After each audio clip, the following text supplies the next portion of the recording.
নমস্কার, আমি সৈকত রায়।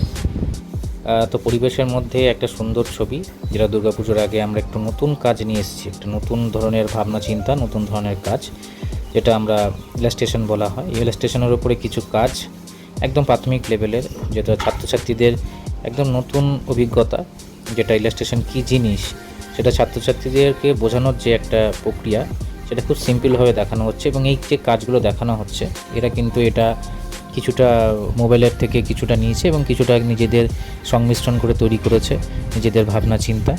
তো নিজেদের ভাবনা চিন্তার যে একটা বিকাশ হচ্ছে, সেটা কিন্তু তাদের কাজের মাধ্যমে বোঝা যাচ্ছে।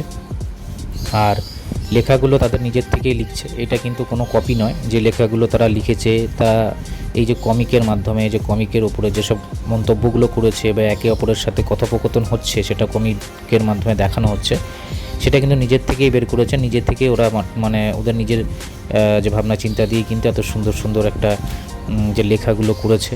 তো এটা দেখে ভালো লাগছে, আর নতুন কিছু দিতে পেরে কিন্তু খুব ভালো লাগছে। আমি বরাবরই স্টুডেন্টদেরকে একটু নতুন কিছু করানোর চেষ্টা করি, কারণ আর্ট সমস্ত কিছু নিয়েই হয়।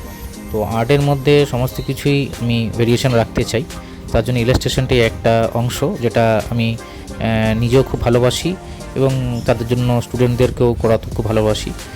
তো চলছে কাজ, এবং এগুলোকেই আবার কনভার্ট করে গেঞ্জিতে, মানে সাদা টি শার্ট যেটা আছে, সেই সাদা যেসব হোয়াইট কালার যে টি শার্ট, তার উপরে এগুলো কনভার্ট করা হচ্ছে। এগুলোকে তুলে টেসিং করে সেইখানে এই যে ছবিগুলো আঁকছে, তারা লেয়ার তৈরি করছে, সেই লেয়ারটা ওই ড্রেসের উপরে, মানে ওই টি শার্টের উপরে তারা ছবিটা করবে, ওই পেন্টিংটা করবে। এবং ওভারঅল তারা খুব আনন্দিত। এবং যেহেতু পুজো বলে কথা সামনে, আর এই পুজোর বিষয়টাই পুজোর উপরেই হচ্ছে, মহালয়া পুজো এসব নিয়েই হচ্ছে, তো সেই বিষয়টাই আবার এই গেঞ্জির উপরে, মানে টি শার্টের উপরে হচ্ছে। তো চলো এটা শেষ করা যাক আস্তে আস্তে, তোমরাও দেখো।